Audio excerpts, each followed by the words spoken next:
Non metals. तो metals की जो फिजिकल प्रॉपर्टीज है वो ऑलरेडी पढ़ चुके हैं, तो अगर आपने वो वीडियो नहीं देखी तो ऊपर आई बटन पे क्लिक करके आप उस वीडियो को भी देख सकते हैं। तो इस वीडियो के अंदर हम सिर्फ नॉन मेटल की फिजिकल प्रॉपर्टीज पढ़ने वाले हैं। तो जो हमने मेटल की फिजिकल प्रॉपर्टीज पढ़ी थी उसकी जस्ट ऑपोजिट है नॉन मेटल की फिजिकल प्रॉपर्टीज। ठीक है, तो नंबर 1 से देख लेते हैं। तो नॉन मेटल्स की सबसे फर्स्ट प्रॉपर्टी है non metals are neither malleable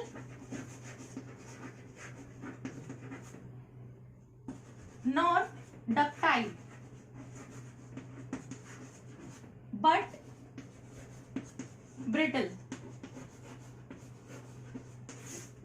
तो जो मेरे नॉन मेटल्स होते हैं ना तो वो मेलिएबल हैं ना ही वो डक्टाइल हैं, बट वो ब्रिटल हैं। अब इसका मतलब क्या है कि वो मेलिएबल नहीं है, इसका मतलब हम उनकी हैमर से मार मार के शीट्स नहीं बना सकते हैं।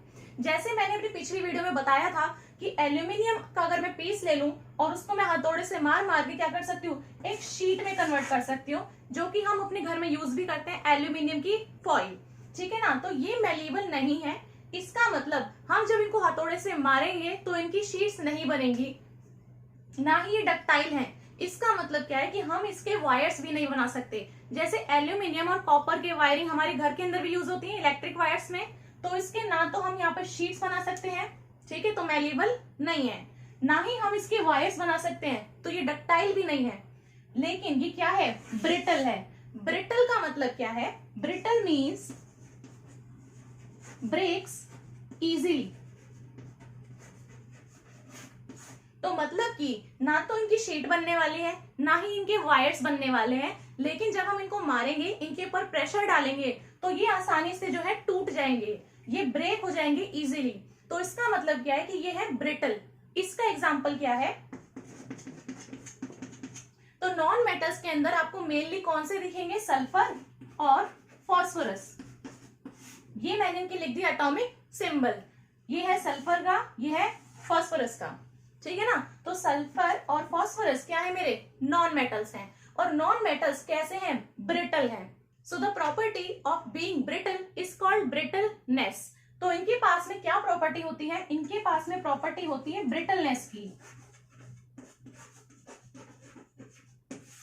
मतलब कि आसानी से टूट जाने इनके पास में प्रॉपर्टी होती है। और ये वाली जो मेरी प्रॉपर्टी है, ये जो ब्रिटलनेस की प्रॉपर्टी है, ये सिर्फ किन की होगी, सॉलिड नॉन मेटल की, है ना। सॉलिड की तो होगी, लिक्विड या गैस की थोड़ा ना हो जाएगी, उसको हम मार मार के ब्रेक थोड़ा ना कर सकते हैं गैस को या लिक्विड को, लेकिन सॉलिड को अगर हम इस पे हैमर मारेंगे तो वो आसानी से टूट जाएगा। तो ये जो मेरी ब्रिटलनेस की प्रॉपर्टी है, ये सिर्फ किस केस के लिए है, सॉलिड नॉन मेटल के लिए ही है। तो ये मेरी पहली प्रॉपर्टी है कि ना तो ये मेरे मेलिएबल हैं ना ही ये मेरे डक्टाइल हैं, लेकिन ये ब्रिटल हैं। ब्रिटल का मतलब है आसानी से टूट जाते हैं। तो ये थी फर्स्ट प्रॉपर्टी। अब बात कर लेते हैं इसकी सेकंड प्रॉपर्टी की। तो जैसे हमने मेटल्स के अंदर देखा था, मेटल्स के अंदर फ्री इलेक्ट्रॉन्स होते हैं, जिसकी वजह से वो हीट को भी कंडक्ट कर पाते हैं और इलेक्ट्रिसिटी को भी कंडक्ट कर पाते हैं। लेकिन नॉन मेटल्स के केस के अंदर they do not conduct heat and electricity.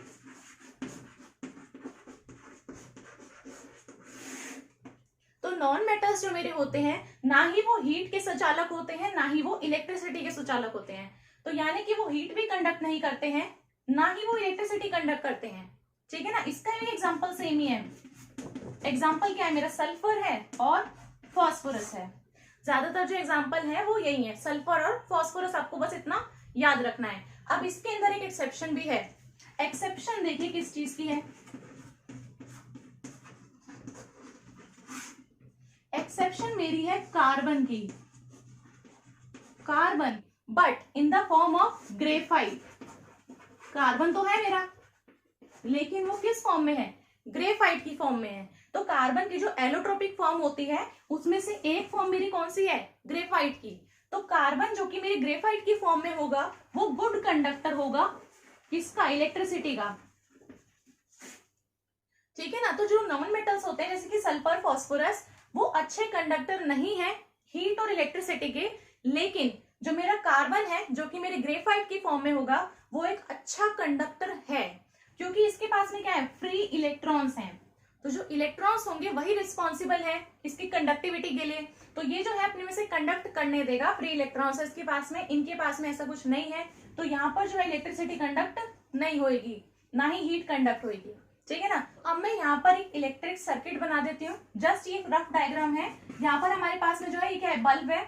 यहाँ पर सपोज करो मैंने एक सेल लगा रखा है, ठीक है, ये है मेरे पास में क्या, सेल, ये है मेरे पास में इलेक्ट्रिक बल्ब, और यहाँ से मैंने इसको कनेक्ट कर दिया इस तरीके से। यहाँ पर जो है दो क्लिप्स हैं, इसको बोल सकते हैं क्रोकोडाइल क्लिप्स, ठीक है। यहाँ पर ये जो क्लिप्स हैं फिलहाल ही कनेक्टेड नहीं है, तो मेरा जो सर्किट है वो कंप्लीट हुआ, वो कंप्लीट नहीं हुआ।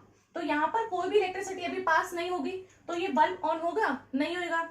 लेकिन अगर मैं इस पूरे सर्किट में एक चीज और जोड़ दूं, यहाँ पर ये सेल है, यहाँ पर ये मेरा बल्ब है, इलेक्ट्रिक बल्ब, और यहाँ पर इन दोनों क्लिप्स के बीच में मैंने लगा दिया एक सल्फर नॉन मेटल का पीस, ठीक है ना। तो यहाँ पर मैंने एक यूज कर लिया है सल्फर का।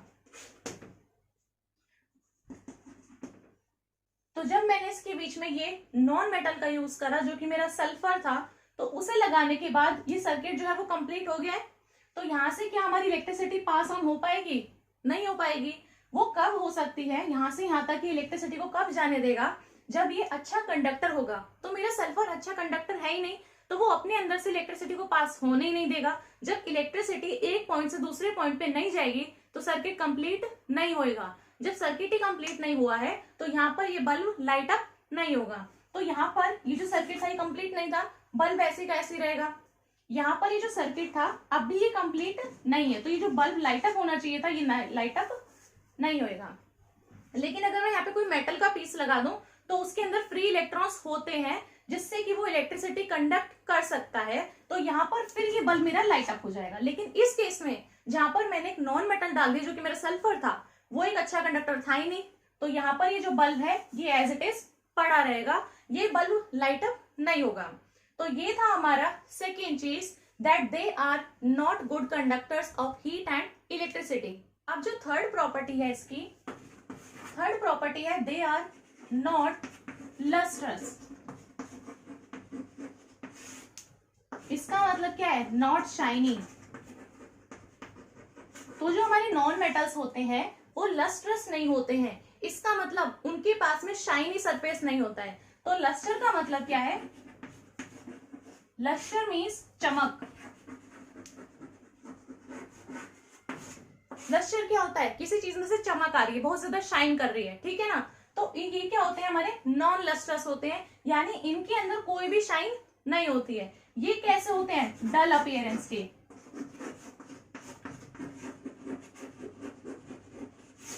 तो जो हमारे नॉन मेटल्स होते हैं वो कैसे दिखते हैं, हमें डल अपीयरेंस के दिखते हैं, उनमें शाइन बिल्कुल भी नहीं होती है, डल अपीयरेंस होती है। और तीसरी चीज क्या है, इसके अंदर भी एक्सेप्शन है। एक्सेप्शन देखो क्या है, यहाँ पर आयोडीन है। आयोडीन जो होता है उसके अंदर डल अपीयरेंस नहीं होती है, उसका अच्छा खासा शाइनी सरफेस होता है।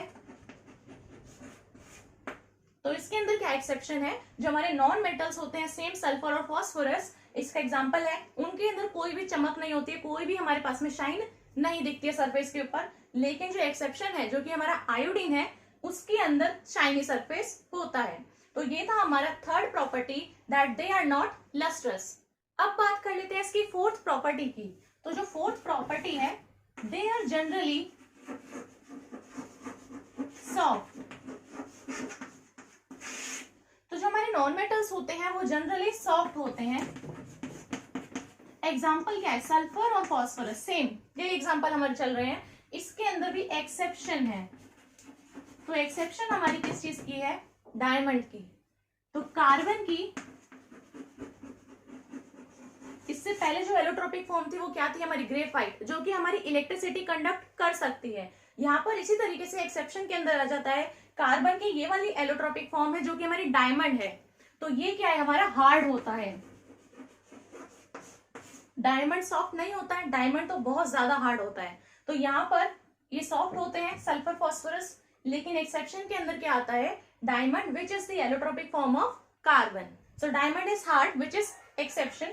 नाउ द फिफ्थ प्रॉपर्टी हमारी यहाँ पर सॉफ्ट थी। अब हमारा क्या होता है, दे आर नॉट स्ट्रॉन्ग। तो जो हमारे नॉन मेटल्स हैं वो हमारे स्ट्रॉन्ग नहीं होते हैं, तो यानी कि वो इजीली ब्रेक हो जाते हैं। यही चीज तो मैंने अभी स्टार्टिंग में बताई है, दैट दे आर ब्रिटल, तभी तो वो इजीली ब्रेक हो जा रहे हैं। तो ये हमारी प्रॉपर्टी क्या है कि वो स्ट्रॉन्ग नहीं है बिल्कुल भी। इसका एग्जांपल देखो क्या है, सल्फर, फॉस्फोरस, और हमारा कौन सा हो सकता है, ग्रेफाइट भी हो सकता है, विच इज कार्बन।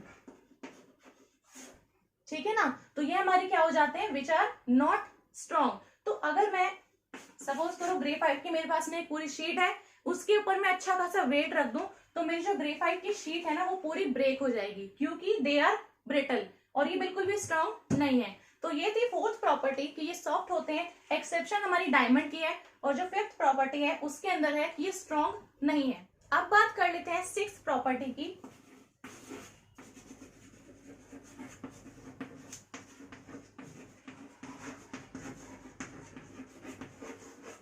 कि नॉन मेटल्स जो है वो हमारे हो सकते हैं या तो सॉलिड, या तो लिक्विड, या फिर gas at room temperature. At RT मतलब रूम टेम्परेचर की बात कर रहे हैं। तो हमारे जो नॉन मेटल्स होते हैं वो या तो सॉलिड हो सकते हैं, लिक्विड भी हो सकते हैं, और गैस भी हो सकते हैं। इसीलिए जो फर्स्ट पॉइंट था उसके अंदर मैंने बोला था सिर्फ सॉलिड नॉन मेटल्स के लिए ब्रिटलनेस की प्रॉपर्टी होती है। ठीक है, तो हमारे जो नॉन मेटल्स हैं वो सॉलिड, लिक्विड, गैस तीनों हो सकते हैं। फॉर एग्जाम्पल सॉलिड के अंदर कौन कौन से आ सकते हैं, कार्बन हो सकता है, फॉस्फोरस हो सकता है, सल्फर हो सकता है। ठीक है, इसी तरीके से लिक्विड नॉन मेटल हमारी ब्रोमीन होती है। तो bromine is the example of liquid non metal. अब गैस के अंदर हमारे हो सकते हैं हाइड्रोजन है, ऑक्सीजन है, नाइट्रोजन है, एक्सेट्रा।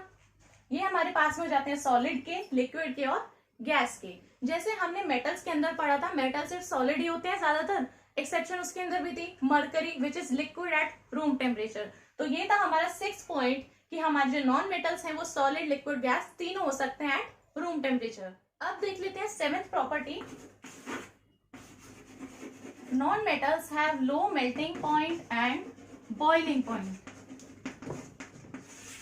तो मेटल्स के अंदर हाई मेल्टिंग पॉइंट और बॉइलिंग पॉइंट होता है, ऐसे ही नॉन मेटल्स के अंदर लो मेल्टिंग पॉइंट और बॉइलिंग पॉइंट होता है। जैसे इसका ऑपोजिट ही है सब कुछ।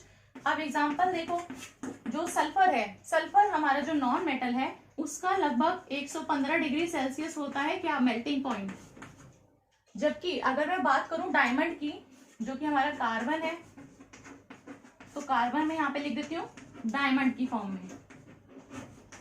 तो डायमंड का कितना होता है, लगभग 3500 से भी ऊपर होता है। तो 3500 डिग्री सेल्सियस से भी ज्यादा होता है मेल्टिंग पॉइंट।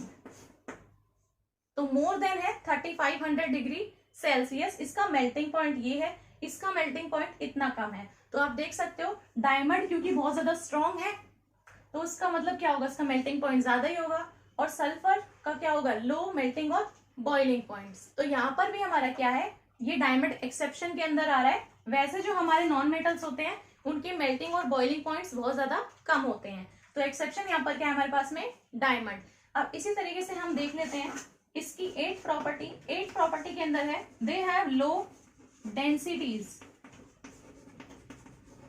जिससे मेटल्स के अंदर उनकी हाई डेंसिटी होती है, यहाँ पर नॉन मेटल्स की क्या होती है, बहुत ज्यादा लो डेंसिटी होती है। लो डेंसिटी का मतलब क्या है कि वो जो सब्सटेंस है वो बहुत ज्यादा लाइट है, बहुत हल्का है। तो यहाँ पर इसका मतलब क्या है, लाइट सब्सटेंस। तो ये है 7th प्रॉपर्टी कि उनकी मेल्टिंग और बॉइलिंग पॉइंट बहुत ही ज्यादा कम होते हैं। एक्सेप्शन डायमंड की है, डायमंड का बहुत ज्यादा होता है मेल्टिंग पॉइंट, उसके अंदर बहुत स्ट्रॉन्ग फोर्सेज होती हैं, ठीक है ना, बहुत ज्यादा स्ट्रॉन्ग बना होता है। तो डायमंड की जो मेल्टिंग पॉइंट है वो बहुत ज्यादा है। लो डेंसिटी होती है नॉन मेटल्स की क्योंकि वो लाइट होते हैं, बहुत ज्यादा हल्के होते हैं। तो ये थी 7th और 8th प्रॉपर्टी। अब बात कर लेते हैं इसकी 9th प्रॉपर्टी की। 9th प्रॉपर्टी के अंदर है दे आर नॉन सोनरस। जैसे मेटल हमारे सोनरस होते हैं, ये हमारे क्या है, नॉन सोनरस। इसका मतलब क्या है, they do not produce any sound when hit with an object. तो अगर हम किसी ऑब्जेक्ट से उनके ऊपर मारेंगे तो उनमें से साउंड नहीं निकलती है। एग्जाम्पल सेम है हमारे पास में सल्फर और फॉस्फोरस। इसी तरीके से हमारी जो लास्ट प्रॉपर्टी है ये हमारी 10th प्रॉपर्टी है। तो मेटल्स के अंदर हमारे क्या है, ग्रेश या फिर सिल्वर कलर होते हैं। उसके अंदर 2 एक्सेप्शंस हैं, वो हमारे क्या है, एक तो हमारी कॉपर की और एक गोल्ड की है। तो कॉपर जो होता है वो हमारा रेडिश ब्राउन होता है और गोल्ड जो हमारे पास में येलो होता है। इसके अंदर क्या होते हैं, डिफरेंट डिफरेंट कलर्स होते हैं। तो जो हमारे नॉन मेटल्स हैं उनमें हमारे पास में मेनी तरह तरह के अलग अलग रंग होते हैं। अब रंग जो होते हैं वो किस किस तरीके से हो सकते हैं, यहाँ पर सबसे पहले मैं लिख देती हूँ सल्फर। सल्फर कैसा होता है, येलो। नेक्स्ट फॉस्फोरस था, तो फॉस्फोरस कैसा होता है, हमारे पास में रेड फॉस्फोरस होता है और एक व्हाइट फॉस्फोरस भी होता है। तो कौन कौन से कलर हो गए, रेड और व्हाइट। इसके अलावा अभी और कौन से एग्जांपल पढ़ रहे थे, कार्बन का, ग्रेफाइट का। तो यहाँ पर लिख देती हूँ मैं ग्रेफाइट। ग्रेफाइट तो हमें पता ही है, पेंसिल में भी हम देखते हैं तो क्या होता है, ब्लैक होता है। तो इसको हम लिख देते हैं ब्लैक। तो एक येलो हो गया, रेड व्हाइट हो गया, ब्लैक हो गया, तरह तरह के रंग आ रहे हैं। अब इसी तरीके से हमारे पास में क्या थी, Cl2 गैस थी, क्लोरीन गैस। तो वो कैसी होती है हमारे पास में, वो होती है हमारे पास में येलोइश ग्रीन, येलोइश ग्रीन। और इसके अलावा कौन सी थी, हाइड्रोजन और ऑक्सीजन। तो हाइड्रोजन और ऑक्सीजन जो है वो दोनों ही क्या होती है, कलरलेस गैस होती हैं। तो इस तरीके से हमारे पास में जाता है नाइन्थ प्रॉपर्टी कि ये कोई भी साउंड प्रोड्यूस नहीं करते हैं।